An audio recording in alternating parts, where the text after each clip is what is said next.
মুর্শিদ আমার জোরে সাকি মহিমা জানে, গলার মালা বানাইয়া ধীরে ধীরে টানে। হেমতেই আল্লাহ, হেমতেই আল্লাহ। আল্লাহ রলি খাজা বাবা, বিশ্বের রলি খাজা বাবা, ফরিদপুরের কেবলা জাগান তোমার জন্য কান্দে বাবা, লক্ষ জাকের আওয়ান। এ কথা কোন, কথা কোন? দুই কান্তর দুই ফেরেশতা আছে না নাই? দুই ফেরেশতা কলম বার করে দাঁত দিয়ে কামড়াচ্ছে। আল্লাহ বলছে কে ফেরেশতা তোমরা কলম দাঁত দিয়ে কামড়াও কেন? ফেরেশতারা বলছে আল্লাহ আমরা তো বুঝবার পারিনি লিখবো কি। এরে কোরআন হাদিসের মধ্যে হকামুখি কোতাকুতি কোনো জিকির আছে? ভালো করে বোঝেন, জিকির হলো ফরজ ইবাদত। জোরে বলেন কি ইবাদত? আল্লাহ বলছেন ফাযকুরুনি আযকুরুকুম, তোমরা আমার জিকির করো আমিও তোমাদের জিকির করবে। এখন ফরজ ইবাদত যদি আপনি করতে যান রাসূলের তরিকায় করা দরকার আছে না নাই? রাসূল বলেছেন জিকিরের সহি শব্দ হলো 4টি। জোরে বলেন কয়টি? সুবহানাল্লাহ, আলহামদুলিল্লাহ, লা ইলাহা ইল্লাল্লাহ, আল্লাহু আকবার। এই 4টা শব্দ ছাড়া সহি কোনো জিকিরের শব্দ। আর বাংলাদেশে তো জিকির চলে বসেন বসেন বইসা যান। আবার ওই যে তাইরির জিকির কিন্তু আর চলতেছে না। তাইরির এখন একটা বন্ধু নামছে, বন্ধুর জিকির ভাইরাল। কি জিকির? হিমতে আল্লাহ, হিমতে আল্লাহ। কথা কন না কে? করেছি আমার ইবাদত করার জন্য, সুবহানাল্লাহ কর। এখন আজকের আলোচনার মেইন সাবজেক্ট হলো আল্লাহর কাছে সবচেয়ে প্রিয় ইবাদত কোনটি, আল্লাহর কাছে সবচেয়ে প্রিয় আমল কোনটি। আমাদের বগুড়া জেলার মানুষের ধারণা নামাজ পড়ার নাম ইবাদত, হজ করার নাম ইবাদত, যাকাত দেওয়ার নাম ইবাদত। নামাজ রোজা হজ যাকাত অবশ্যই ইবাদত, তবে আল্লাহর কাছে সবচেয়ে প্রিয় ইবাদত হলো এই জমিনের ভেতরে কোরআন বিজয়ের আন্দোলন করা, ইকামতে দ্বীনের কাজ করা, এই জমিনের ভেতরে কোরআনের শাসন কায়েমের আন্দোলন করা। এখন আপনাদের মনের মধ্যে প্রশ্ন জাগতে পারে, হুজুর এটা আপনি কেমন কথা বললেন? সারা জীবন শুনলাম নামাজ রোজা হজ যাকাত এগুলো হলো আসল ইবাদত, আর আপনি বলতেছেন কোরআন প্রতিষ্ঠার আন্দোলন আসল ইবাদত, কারণ কি? আমার যুক্তিগুলো মাথার মধ্যে ভালো করে ঢুকান। এই বাংলাদেশে তাবলিগ নামে একটা দল আছে না নাই? আচ্ছা বলেন তো তাবলিগের কি কোনো বিপদ বাংলাদেশে আছে? নাই। আচ্ছা বলেন তো বাংলাদেশে জিকির পার্টি আছে না নাই? কথা কয় না। আরে বাংলাদেশে যত জিকির চলে এত জিকির পৃথিবীর কোনো দেশে চলে না। যেই রকম পীর ওই রকম মুরিদ, ওই রকম তরিকা, ওই রকম জিকির আছে না নাই? আমি কি দু একটা বলবো? আল্লাহ রলি খাজা বাবা, বিশ্বের রলি খাজা বাবা, ফরিদপুরের কেবলা জাগান তোমার জন্য কান্দে বাবা, লক্ষ জাকের আওয়ান। এ কথা কোন, কথা কোন? দুই কান্তর দুই ফেরেশতা আছে না নাই? দুই ফেরেশতা কলম বার করে দাঁত দিয়ে কামড়াচ্ছে। আল্লাহ বলছে কে ফেরেশতা তোমরা কলম দাঁত দিয়ে কামড়াও কেন? ফেরেশতারা বলছে আল্লাহ আমরা তো বুঝবার পারিনি লিখবো কি। এরে কোরআন হাদিসের মধ্যে হকামুখি কোতাকুতি কোনো জিকির আছে? ভালো করে বোঝেন, জিকির হলো ফরজ ইবাদত। জোরে বলেন কি ইবাদত? আল্লাহ বলছেন ফাযকুরুনি আযকুরুকুম, তোমরা আমার জিকির করো আমিও তোমাদের জিকির করবে। এখন ফরজ ইবাদত যদি আপনি করতে যান রাসূলের তরিকায় করা দরকার আছে না নাই? রাসূল বলেছেন জিকিরের সহি শব্দ হলো 4টি। জোরে বলেন কয়টি? সুবহানাল্লাহ, আলহামদুলিল্লাহ, লা ইলাহা ইল্লাল্লাহ, আল্লাহু আকবার। এই 4টা শব্দ ছাড়া সহি কোনো জিকিরের শব্দ। আর বাংলাদেশে তো জিকির চলে বসেন বসেন বইসা যান। আবার ওই যে তাইরির জিকির কিন্তু আর চলতেছে না। তাইরির এখন একটা বন্ধু নামছে, বন্ধুর জিকির ভাইরাল। কি জিকির? হিমতে আল্লাহ, হিমতে আল্লাহ।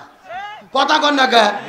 মুর্শিদ আমার জোরে সাকি মহিমা জানে, গলার মালা বানাইয়া ধীরে ধীরে টানে। হেমতেই আল্লাহ, হেমতেই আল্লাহ। আমার তো মনে বলে এদের চাপা জুতো দেবেন দরকার। এ কথা কন না কে? কেরা ছাগলের 3 নম্বর বাচ্চার মতো লাগায় ও আল্লাহ, হেমতে আল্লাহ। এগুলো কি জিকির না ফাজলামি? এ জোরে কোন জিকির না ফাজলামি? আমি বুঝি না কেন এদের কি পাগলা কুত্তই কামড়াই নাকি? গত 3 দিন আগে একটা মাহফিলে দেখলাম কিছু শ্রোতা যে বাঁশ ধরে লাচতে লাচতে মাথার চড়ে বাদুরের মতো ঝুলতিছে আর জিকির করতেছে। কথা কয় এগুলো কি জিকির না ফাজলামি? এদের সমস্ত জিকির দেখে হিন্দু, বৌদ্ধ, খ্রিস্টান ওরাও তো হাসাহাসি করে। যেখানে মুসলমানদের এটা কি ধর্ম? এদের আবার এই নাচানাচি দেখে কিছু বাউল শিল্পী গান বার করছে, আমি কি বলবো নাকি? এত লাফাস কেন রে তোরা, এত লাফাস কেন, এত লাফাস কেন রে তোরা, এত লাফাস কেন, লাফাইয়া খোদারে পাইলে আগে পাইতো ব্যাং। মানে বলতেছে লাভ পারে পারে যদি আল্লাহর কাছে যাওয়া যেত তো মানুষের আগে ব্যাং আল্লাহর কাছে যেত। আমার মনে বলে জিকিরের নামে এগুলো ভণ্ডামি বাংলাদেশে বন্ধ করা দরকার। আসেন, আমার আলোচনা জিকির সম্পর্কে নয়, মূল আলোচনায় যায়। তাহলে এই যে জিকিরের নামে যারা ভণ্ডামি বাংলাদেশে করে, এদেরকেও কোনো বিপদ বাংলাদেশে আছে? নামাজ পড়লে বিপদ আছে, হজ করলে বিপদ আছে, যাকাত দিলে বিপদ আছে। বাংলাদেশে একটা মাত্র ইবাদত করলে বিপদ হয়। একটু গবেষণা করে কি বলতে পারবেন এটা কোন ইবাদত? গভীর মনোযোগ, ভালো করে বোঝেন। বাংলাদেশে নামাজ পড়লে বিপদ হয় না, হজ করলে বিপদ হয় না, যাকাত দিলে বিপদ হয় না, রোজা রাখলে বিপদ হয় না। এই বাংলাদেশে তারাই বিপদে পড়ে যারা জমিনের ভেতরে কোরআন বিজয়ের আন্দোলন করে। আর এই জন্যই আল্লাহর কাছে সবচাইতে প্রিয় হলো কোরআন বিজয়ের আন্দোলন করা। তার কারণ নামাজ পড়লে তো বিপদ নাই, হজ করলেও বিপদ নাই, জিকির করলেও বিপদ নাই। যেই ইবাদতে বিপদ আছে, ট্র্যাজেডি আছে, জেল জুলুম আছে, ফাঁসি আছে, ওটাই হলো আল্লাহর কাছে প্রিয় ইবাদত। কথা কি ক্লিয়ার না ভেজাল আছে? গভীর মনোযোগ, ভালো করে বুঝবেন। ওই আন্দোলন বাংলাদেশে করতে গিয়ে কত মানুষ আমাদের চোখের সামনে ফাঁসির দড়িতে ঝুলেছে, কত আলেমদেরকে জেলের মধ্যে বন্দী করেছে, মিজানুর রহমান আজহারীকে দেশছাড়া করেছে, কোরআনের পাখি আল্লামা সাঈদীকে 13 বছর জেলে বন্দী রেখে হসপিটালে নিয়ে গিয়ে ইনজেকশনের শিরিষে বিষ প্রয়োগ করে হত্যা করেছে। পরিষ্কার করে বলি, আলেমদের বিরুদ্ধে ষড়যন্ত্র করে লাভ হয়নি। বর্তমানে বাংলাদেশে ইসলামপন্থীদের গণজোয়ার চলতেছে। তার বাস্তব প্রমাণ ডক্টর মিজানুর রহমান আল আজহারী। 5 বছর তাকে দেশ থেকে বের করে রাখা হলো। ওরা ভেবেছিল আর গণজোয়ার হবে না। আগে আজহারী আসলে লোক হয়তো 1 লাখ, আর গত 3 দিন আগে যশোরে আজহারী মাহফিল করছে, লোক হয়েছে 20 লাখ। আল্লাহ আকবার বলবেন না? আরো জোরে বলেন আল্লাহু আকবার। মনে হচ্ছে মিজানুর রহমান আল আজহারী হেমিলনের বাঁশিওয়ালা, যেই রকম বাঁশি নিয়ে গেছে তার পিছে লাখ লাখ লোক ছুটেছে। আজকে আজহারীর পেছনে লক্ষ লক্ষ মানুষ ছুটে ছুটে যাচ্ছে। কিন্তু আজহারীর এই গণজোয়ার দেখে ইসলাম বিদ্বেষীদের শরীরে তো জ্বালা শুরু হয়েছে, আমার দেশের কিছু আলেমদের শরীরেও চুলকনি শুরু হয়েছে। কিছু কিছু আলেম ভাবতেছে কে রে, আমরা ওয়াজ করলে কুত্তেও প্যান্ডেলের সাইড দিয়ে ঘরে না, আর ওর মাহফিলে 20 লাখ ঘরে, কারণ কি? চুলকনি লোক আছে না নাই? এই জালাউদ্দিন জিয়াদি একটা ভণ্ড বক্তা, সুন্নিখুর ভণ্ড বক্তা, ও বলেছে আজহারী মাহফিলে 20 লাখ লোক তো হয় না, ওরা টাকা দিয়ে ভাড়া করে লোক নিয়ে আসে। মানে আজহারীর মাহফিলে নাকি টাকা দিয়ে লোক ভাড়া করে আনে। কে রে, ভাড়া করে লোক নিয়ে এসে 20 লাখ লোক হয়? ভাড়া করে যদি লোক নিয়ে গিয়ে 20 লাখ লোক করা যেত, রাজনৈতিক দলগুলো 20 লাখ লোক জড়ো করে সমাবেশ করে বিরিয়ানি খাওয়াইয়া দেখাইয়া দিত। কিন্তু টাকা দিয়ে লোক যায় না, সমাবেশে গেলেও শেষ পর্যন্ত থাকে না, বিরিয়ানির প্যাকেট নিয়ে দৌড় হয়। আর আজহারীর মাহফিলে 3 দিন আগে গিয়ে প্যান্ডেলে লোকজন ঘুম পারে, এটা টাকার বিনিময় নয়, এটা কোরআন আর রাসূলের মহব্বতে। কিন্তু আজহারী ভাইকে বিতর্কিত করার জন্য এক গ্রুপ সব সময় কাজ করে। 5 বছর আগে আজহারীর একটা বক্তব্য কেটে নতুন করে তারা বিতর্ক করতেছে, ভাইরাল করে। মিজানুর রহমান আজহারী একটা আলোচনায় বলেছিল, আমার নবী ছোট বয়সে মেঘ চালাইছে, ছাগল চালাইছে, দুম্ব ভেড়া চালাইছে, রাখাল বালক। রাখাল বালকের ইংরেজি হলো আপনার কাউ বয়। এই কাউ বয় বলেছে মিজানুর রহমান আজহারী। এখন এরা বলতেছে রসুলকে কেন কাউ বই বলা হলো? আরে ভাই, রসুলের কেন কাউবই বলা হলো? আজহারী এটা কাউবই বলে তো ডিসকাস শুধু করে নাই, উনি রাখাল বালক বলেছে, তার ইংরেজি বলেছে। ইংল্যান্ড আমেরিকায় যারা বাংলা বলে না, ওরা ওই যারা রাখাল বালক তাদেরকে ইংরেজিতে কি বলে? কাউবয়। এখন এটা আজহারী বলে ফেলেছে। তারপরেও আমি মনে করি আজহারী এই শব্দ ব্যবহার না করলে ভালো ছিল, কিন্তু উনি বলেছে ইংরেজি হিসেবে। আসলে আজহারীর দোষ হলো তিনি ইংরেজি ভালো জানে। কথা কন না? আমরা তো ইংরেজি বলতেও পারি না, কেউ বললে বুঝতেও পারি না। এখন ওই একটু দেখবেন যে কোনো বাংলা কথা বলে ওটা আবার ইংরেজিতে বলে দেয়, যাতে ইংরেজি ভাষাভাষী লোক আলোচনা লেকচারটা শুনতে পারে। এখন উনি কাউ বলেছে 5 বছর আগে। শোনেন, কাউবয় বলা যদি ভুল হয় বিরোধিতা করেন, কিন্তু 5 বছর আগে ওই বক্তব্য বের করে বিরোধিতা করলেন না, এখন নতুন করে বের করে বিরোধিতা করতেছেন। তার মানে বিরোধিতা করা, ওকে সমালোচনা করে সংশোধন করা আপনার উদ্দেশ্য নয়। আপনার উদ্দেশ্য হলো ওর পেছনের লক্ষ মানুষের গণস্রোতকে বন্ধ করা। মানে এটা হলো অন্তর ভরা যে হিংসা, এটা তার প্রমাণ। আমি পরিষ্কার বলি, হিংসা করে লাভ নাই। আজারি এত জনপ্রিয়তা বেশি বেশি হয়েছে এই হিংসা করে তার বিরুদ্ধে ফতোয়া দেওয়ার কারণে। আলে হাদিসের মুজফফর বিন মুহসিন বলতেছে আজারির ওয়াজ শোনা যাবে না। তারপর আরেকজন বলতেছে উনি কেন বিদআত করলো, উনি কেন দরুদ পড়লেন। আমি পরিষ্কার করে বলি, আজারিকে আল্লাহ কবুল করেছে, এর বিরুদ্ধে ফতোয়ার মেশিন গান চালাইয়া কোনো লাভ নাই। আপনি ভাই হিসেবে সংশোধন দেন, ভুল করলে বলেন। এই যে গিলাসের ভেতরে যদি দুধ পড়ে, দুধের মধ্যে মশা পড়ে, আপনাকে মশা ফেলে দেন না দুধ ফেলে দেন? মশা ফেলে দেন। যেরকম দুধ খান, আজারি হলো এখন বর্তমানে মূল্যবান দুধ, তার ভেতরে 2-4টে ভুল ত্রুটি যদি দেখেন, এইতে সাফ করে দেখা করে তার সংশোধন করে দেন। পাবলিক প্লেসে তার বিরুদ্ধে কথা বলে আপনি তার জনপ্রিয়তা কমাতে পারবেন না। আজারিকে আল্লাহ আকাশে উঠাতে চাচ্ছে, আপনি পাও ধরে এটা নিয়ে কোনো লাভ নাই। তবে একটা কথা পরিষ্কার করে বলি, লক্ষ্য করেন, আল্লামা সাঈদীর মাহফিলে লোক হয়তো 1 লাখ আমাদের বগুড়া বনানীতে সেন্ট্রাল হাই স্কুলে মাঠে এসেছে, আপনারা জান নাই? ওরা চেয়েছিল ভারতের ইশারায় সাঈদীকে হত্যা করে শেষ করি, তাহলে কোনো বক্তার মাহফিলে 1 লাখ লোক হবে না। কিন্তু আল্লাহর কি খেলা, সাঈদীর মাহফিলের লোক হয়তো 1 লাখ, এখন আজারির মাহফিলের লোক হচ্ছে 20 লাখ। তার মানে আল্লামা সাঈদী যে বক্তব্য দিয়েছিল, এই লক্ষ জনগণ আমার আকর্ষণে আসে না, এরা আসে কোরআনের আকর্ষণে। আল্লামা সাঈদীর বক্তব্য মূল্যবান, কার্যকর প্রমাণ হয়ে গেছে। তার মানে আমরা মনে করি বর্তমানে আজারির মাহফিলের জনগণের জনস্রোত প্রমাণ করতেছে আগামীর বাংলাদেশ হবে কোরআনের বাংলাদেশ, আগামীর বাংলাদেশ হবে আলেমদের বাংলাদেশ, আগামীর বাংলাদেশ হবে ইসলামের বাংলাদেশ। আর যেই হুজুরগুলো একটা বাংলাদেশে যে বর্তমান প্রেক্ষাপট তৈরি হয়েছে, আমরা সব আলেম যদি একদল হই, ইসলামের বিজয় হবে ইনশাল্লাহ। কিন্তু যে আলেমগুলো ফতোয়া দিয়ে মুসলমান দলের মধ্যে, ইসলামী দলের মধ্যে বিভেদ ছড়াবে, মনে করবেন এরাই জাতির চূড়ান্ত দুশ্মন। এরা ফাটল সৃষ্টি করে ওই বিদ্বেষী, ইসলাম বিদ্বেষীদের খুশি করতে চায়। আল্লাহ আমাদের একতাবদ্ধ থাকার তৌফিক দিক, বলেন আমিন। তাহলে জোরে বলেন, আল্লাহর কাছে সবচেয়ে প্রিয় কি বিজয়ের আন্দোলন? আসেন আমার দিকে লক্ষ্য করেন। আমার নবী রমজান মাসে 16 দিন রোজা রেখেছে। জোরে বলেন কয় দিন? 17ই রমজান নবীজি সকালবেলা রোজা ভেঙে ফেললেন, খেজুর খাইলেন, পানি খাইলেন। সাহাবীদেরকে বলেন তোমরাও রোজা ভেঙে ফেলো, খেজুর খাও, পানি খাও। সাহাবীরা বলতেছে ইয়া রাসূলুল্লাহ, এটা আপনি কেমন কথা বললেন?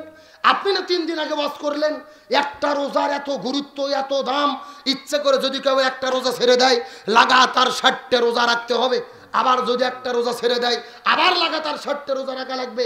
আপনি কেন রোজা ছাড়তে বললেন? রাসূল বলতেছে বেশি বোঝার চেষ্টা করো না। ওয়ামা আতাকুমুর রাসূলু ফাখুযুহু ওয়ামা নাহাকুম আনহু ফান্তাহু। আমি নবী যা বলি তা তোমরা করো, যা করতে নিষেধ করি তা থেকে দূরে থাকো। আবু জেহেল মদিনা আক্রমণ করার জন্য মদিনার দিকে চলে আসতেছে, আর বসে থাকা যাবে না, খেজুর পানি খাও, শক্তি অর্জন করো। এখন আবু জেহেলের মোকাবেলা করতে হবে। তার মানে বোঝা গেল রোজা রাখা ইবাদত, কিন্তু রোজার চাইতেও দামি ইবাদত এই জমিনে কোরআন বিজয়ের আন্দোলন করা। আমার যে বন্ধুগণ মুসলমান ভাইরা, গভীর মনোযোগ, কোনো দিকে নজর নাই, কোনো দিকে তাকা থেকে নাই। ছোট্ট করে একটা আপনাদেরকে আলোচনা শোনা বিদায় নিয়ে চলে যাওয়ার চেষ্টা করব। কথাগুলো সুন্দর করে বোঝার চেষ্টা করবেন। আমার নবীজির চাচা সাহাবী হানজালা নতুন বিয়ে করার পরে ওই বউটাকে নিয়ে যখন আস্তে করে তিনি বাসর ঘরের মধ্যে চলে গেলেন, বাসর ঘরের মধ্যে যাওয়ার পরে স্ত্রীর সঙ্গে প্রেম ভালোবাসা মহাব্বত শুরু করেছে। এমন সময় গভীর রজনীতে ওই মদিনার গলির মধ্য থেকে কে যেন চিৎকার করে ডাকতে বলে, কুতিলা মোহাম্মদ, কুতিলা মোহাম্মদ, মুসলমানদের নবী বিদায় নিয়ে চলে গেছে। এই কথা শোনার পরে হযরতে হানজালা বাসর ঘরের মধ্য থেকে বউটাকে ঘরের মধ্যে রাখার পরে আমরা সব আলেম যদি একদল হই, ইসলামের বিজয় হবে ইনশাল্লাহ। কিন্তু যে আলেমগুলো ফতোয়া দিয়ে মুসলমান দলের মধ্যে, ইসলামী দলের মধ্যে বিভেদ ছড়াবে, মনে করবেন এরাই জাতির চূড়ান্ত দুশ্মন।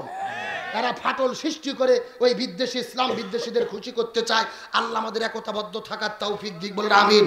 তাহলে জোরে বলেন, আল্লাহর কাছে সবচেয়ে প্রিয় কি বিজয়ের আন্দোলন? আসেন আমার দিকে লক্ষ্য করেন। আমার নবী রমজান মাসে 16 দিন রোজা রেখেছে। জোরে বলেন কয় দিন? 17 রমজান নবীজি সকালবেলা রোজা ভেঙে ফেললেন, খেজুর খাইলেন, পানি খাইলেন। সাহাবীদেরকে বলেন তোমরাও রোজা ভেঙে ফেলো, খেজুর খাও, পানি খাও। সাহাবীরা বলতেছে ইয়া রাসূলুল্লাহ, এটা আপনি কেমন কথা বললেন? আপনি না 3 দিন আগে ওয়াজ করলেন একটা রোজার এত গুরুত্ব, এত দাম, ইচ্ছে করে যদি কেউ একটা রোজা ছেড়ে দেয় লাগাতার 60টা রোজা রাখতে হবে, আবার যদি একটা রোজা ছেড়ে দেয় আবার লাগাতার 60টা রোজা রাখা লাগবে, আপনি কেন রোজা ছাড়তে বললেন? রাসূল বলতেছে বেশি বোঝার চেষ্টা করো না। ওয়ামা আতাকুমুর রাসূলু ফাখুযুহু ওয়ামা নাহাকুম আনহু ফান্তাহু, আমি নবী যা বলি তা তোমরা করো, যা করতে নিষেধ করি তা থেকে দূরে থাকো। আবু জেল মদিনা আক্রমণ করার জন্য মদিনার দিকে চলে আসতেছে, আর বসে থাকা যাবে না, খেজুর পানি খাও, শক্তি অর্জন করো, এখন আবু জেহেলের মোকাবেলা করতে হবে। তার মানে বোঝা গেল রোজা রাখা ইবাদত, কিন্তু রোজার চাইতেও দামি ইবাদত এই জমিনে কোরআন বিজয়ের আন্দোলন করা। আমার প্রিয় বন্ধুগণ, মুসলমান ভাইরা গভীর মনোযোগ, কোনো দিকে নজর নাই, কোনো দিকে তাকা থেকে নাই। ছোট্ট করে একটা আপনাদেরকে আলোচনা শোনা বিদায় নিয়ে চলে যাওয়ার চেষ্টা করব, কথাগুলো সুন্দর করে বোঝার চেষ্টা করবেন। আমার নবীজির চাচা সাহাবী হানজালা নতুন বিয়ে করার পরে ওই বউটাকে নিয়ে যখন আস্তে করে তিনি বাসর ঘরের মধ্যে চলে গেলেন, বাসর ঘরের মধ্যে যাওয়ার পরে স্ত্রীর সঙ্গে প্রেম ভালোবাসা মহাব্বত শুরু করেছে। এমন সময় গভীর রজনীতে ওই মদিনার গলির মধ্য থেকে কে যেন চিৎকার করে ডাকতে বলে কুতিলা মোহাম্মদ, কুতিলা মোহাম্মদ, মুসলমানদের নবী বিদায় নিয়ে চলে গেছে। এই কথা শোনার পরে হযরতে হানজালা বাসর ঘরের মধ্য থেকে বউটাকে ঘরের মধ্যে রাখার পরে এক দৌড়ে তিনি কূপের কাছে চলে গেলেন। ওই কূপের মধ্য থেকে পানি উঠাইয়া যখন তিনি ফরজ গোসল করবেন, মদিনার গলি থেকে কে যেন চিৎকার করে বলে কুতিলা মুহাম্মদ, মুসলমানদের নবী বিদায় নিয়ে চলে গেছে। এই কথা শোনার পরে ওই কূপের বদনার পানিগুলো ফেলে দেওয়ার পরে এক দৌড়ে বাসর ঘরের মধ্যে যাওয়ার পরে বাসর ঘর থেকে তরোয়াল নেওয়ার পরে যুদ্ধের ময়দানে চলে যাবেন। পেছন দিক থেকে তার বিবি কাপড় টেনে ধরে ডাকতে বলে ওগো প্রাণের বিবি, আপনি যুদ্ধ করতে যাবেন আমার কোনো আপত্তি নাই, তবে তো আপনার ফরজ গোসল বাকি, আপনি কেমন করে গোসল বাদ দিয়ে জিহাদের ময়দানে চলে যাবে? হযরত হানজালা ডাকতে বলে ওগো প্রাণের বিবি, আমি যদি এই জায়গার মধ্যে গোসল করা শুরু করি আর যদি অনেক সময় পার হয়ে যায়, মুসলমানদের নবী যদি উহুদের প্রান্তরে শহীদ হয়ে যায়, আল্লাহ যদি হাসরের ময়দান আমাকে জিজ্ঞেস করে ডাকতে বলে হানজালা, মুসলমানদের নবী উহুদের প্রান্তরে শহীদ হয়ে গেল, আর তুমি কেমন করে বাসর ঘরের মধ্যে তুমি সময় পার করলে? আল্লাহ যদি হিসাব চায় রে, ওই হাসরের ময়দানে আমি আল্লাহর কাছে কেমন করে জবাব দেব?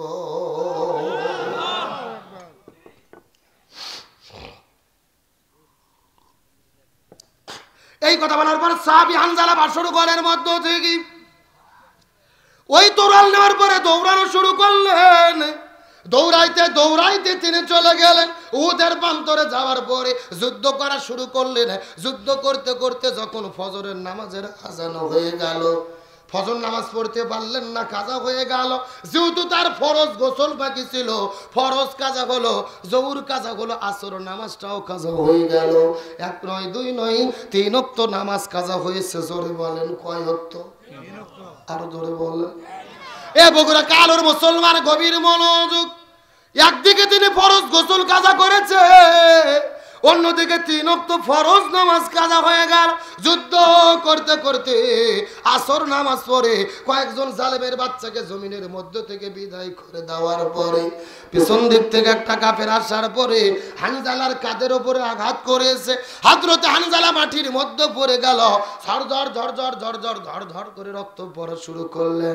ওই কাঁধের মধ্য থেকে রক্ত পড়তে পড়তে কিছুক্ষণ পরে লক্ষ্য করে দেখা গেল রে, ওই শরীরে রক্ত পড়ার পরে ওই বাসর ঘরের মধ্য থেকে হানজালা এসে শহীদ হয়ে দুনিয়া থেকে বিদায় নিয়ে চলে গেলে।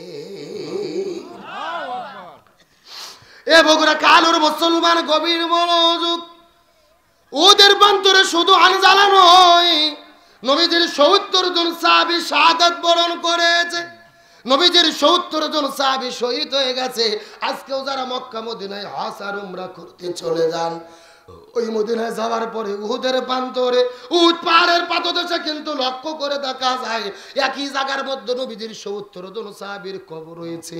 আমার নবীজি বড় দয়া করে করে করে করে মায় করে মহব্বত করে করে কান্না করে করে করে করে একই জায়গার ভেতরে ৭০ জন সাহাবীকে নবীজি কবরস্থ করে রেখেছে। ওই মদিনায় যাওয়ার পরে লক্ষ্য করে দেখতে পারলাম ওই মদিনায় হাজার হাজার পাহাড় দেখা যায়, কোন পাহাড় কিন্তু এতটা লাল না যত লাল উহুদ পাহাড়কে দেখা যায়। আমি মদিনার মানুষদেরকে জিজ্ঞেস করে ডাকতে বললাম, মদিনার মানুষেরা এই মদিনায় কত উহুদ পাহাড় দেখা যায়, কোন পাহাড় তো এতটা লাল না, উহুদ পাহাড় এত লাল কেন হলো? হাজার পাহাড়ের ভেতরে উহুদ পাহাড় এত পরিমাণ লাল কেন হলো তোমরা বলো তো দেখি। মদিনার মানুষেরা বলে, হুজুর আমরা কিতাবের মধ্যে পড়েছি, আমাদের পূর্বপুরুষের কাছে শুনেছি, আমাদের নবীজি যখন উহুদ পাহাড়ে যুদ্ধ করতে গেছে ওই কাফের মুশরিক বেঈমানেরা পেছন দিক থেকে আসার পরে নবীজির মাথার উপরে যখন আঘাত করেছে, নবীজির মাথার হেলমেটটা ভাঙার পরে দাঁতের মধ্যে ঢুকেছে, নবীজির দেহটা শহীদ হয়ে যাওয়ার পরে ঝরঝর ঝরঝর করে রক্ত পড়া শুরু হয়েছে। একটা ফোঁটা রক্ত যখন মদিনার মধ্যে পড়লো, পুরো মদিনা থর থর থর থর থর থর থর থর করে কাঁপা শুরু করলো। আর একটা ফোঁটা রক্ত উহুদ পাহাড়ের নিচে যখন পড়েছে, পুরো উহুদ পাহাড়টা থর থর থর থর করে কাঁপতে কাঁপতে কাঁপতে কাঁপতে সাদা আর কালো থেকে লাল আকার ধারণ করেছে। আমি নবী না চিনিলাম কি ভুল করিলাম, আমি নবী না চিনিলাম কি ভুল করিলাম, ভাসুমে ঢালিলাম ঘি, মানুষ হইয়া জন্ম লইয়া মানুষের করিলাম কি, আমি মানুষ হইয়া জন্ম লইয়া মানুষের করিলাম কি। আমার নবীজির মুখে রক্ত পড়ার কারণে পুরো মদিনা রক্ত লালে লাল হয়ে গেলেন। আমার নবী ওদের প্রান্তরের নিচে চোখের পানি ফেলে কান্না করে করে করে করে করে করে সাহাবীদের জন্য দোয়া করা শুরু করলেন। নবীজি লক্ষ্য করে দেখতে পারেন ওই মদিনার ভেতর থেকে একটা মহিলা বের হয়ে কান্না করতে করতে করতে করতে ওদের প্রান্তরের দিকে দৌড়ে দৌড়ে চলে আসে। নবীজি লক্ষ্য করে দেখতে পারলেন মেয়েটির হাতের মধ্যে মেহেদি, পায়ের মধ্যে মেহেদি। নবীজির বুঝতে বাকি রইল না, মেয়েটি বাসর ঘরের মধ্য থেকে ওদের প্রান্তরে দৌড়ে দৌড়ে দৌড়ে দৌড়ে চলে আসে। নবী আস্তে করে যাওয়ার পরে মেয়েটিকে জিজ্ঞেস করে বলে, মা এই যে ওদের প্রান্তরে তুমি কেন বাসর ঘরের মধ্য থেকে ওদের প্রান্তরে দৌড়ে এসেছো, তার কারণ তোমার কাছে জানতে চাই, বলো তো। মেয়েটি ডাকতে বলে, ইয়া রাসূলুল্লাহ আপনি কি আমাকে চিনতে পেরেছেন নাকি? ও নবী আপনি কি আমাকে চিনতে পেরেছেন? গতকালকে বিকেলবেলা আপনার চাচা হানজালার সঙ্গে আমাকে বিয়ে পড়ে দিয়েছিলেন। ও গো নবী আপনি তো বিয়ে পড়াইয়া দিলেন গতকালকে বিকেলবেলা, আপনার কি মনে পড়ে আপনার চাচা হানজালা আমাকে বিয়ে করার পরে এই বউটাকে নিয়ে যখন বাসর ঘরের মধ্যে চলে গেছে, ওই বাসর ঘরের মধ্যে আমরা প্রেম ভালোবাসা শুরু করেছি। ফুলসজ্জা রাত যখন পার হইতেছিল এমন সময় বাইরে থেকে কে যেন ডাক দেওয়াল, ফানা যুদ্ধ শুরু হয়ে গেছে, কুতিলা মোহাম্মদ মুসলমানদের নবী বিদায় নিয়ে চলে গেছে। এই কথা শোনার পরে আপনার চাচা হানজালা বাসর ঘরের মধ্যে বউ রাখার পরে এই জিহাদের ময়দানে এসেছে। ও গো নবীজি আমি শুনতে পেরেছি আমার স্বামী হানজালা যুদ্ধ করতে করতে করতে করতে করতে শহীদ হয়ে গেছে, কিন্তু আপনি আমাকে ভুল বুঝবেন না, আমার স্বামী বিদায় নিয়ে চলে গেছে, এই জন্য আমি কান্না করি না। আমার কান্না করার কারণ হলো আমার স্বামীর ফরজ গোসল বাকি আছে, আপনি একটু দয়া করে আমার স্বামীর জন্য গোসলের ব্যবস্থাটা করে দেবে। লিল্লাহ থাকবে। আমার স্বামী জমিন থেকে বিদায় নিয়ে চলে গেছে, এই জন্য আমি কোনো কান্না করি না। আর কারণ হলো আমার স্বামীর ফরজ গোসল বাকি, আপনি গোসলের ব্যবস্থাটা করে দেবেন। তার কারণে ইসলামের শরীয়তের বিধান হলো কোন ইমানদার মুসলমান যদি যুদ্ধের ময়দানে যাওয়ার পরে জিহাদ করতে করতে শহীদ হয়ে চলে যায়, একে নতুন করে গোসল করানো হয় না, নতুন করে কাফনের কাপড় পরানো হয় না। আল্লাহ বলেন ইয়া রাসূলুল্লাহ, যেই ব্যক্তিগুলো দিন কায়েমের আন্দোলন করতে গিয়ে জিহাদের ময়দানে গিয়ে যুদ্ধ করতে করতে করতে করতে করতে শহীদ হয়ে যাবে, এই মানুষগুলোদেরকে গোসল করাবেন না, এই মানুষগুলোদেরকে নতুন করে কাফনের কাপড় পরাবেন না, এই মানুষগুলোকে রক্তমাখা জামা নিয়ে কবরে দাফন করবেন। তার কারণ হলো এই মানুষগুলো রক্তমাখা জামা নিয়ে ওই হাসরের ময়দানে আল্লাহর কাছে শহীদদের কাতারে তারা দাঁড়িয়ে যাবে। লিল্লাহি তাকবীর। তার মানে সবাই বিদায় নিয়ে চলে গেছে, এই জন্য মেয়েটি কান্না করে। এই জন্য ইমানে যারা পাকাপোক্ত হয়, ইমানদার ব্যক্তি যারা হয়, হাসতে হাসতে জীবন দেয়, জালেমের কাছে মাথা নত করে।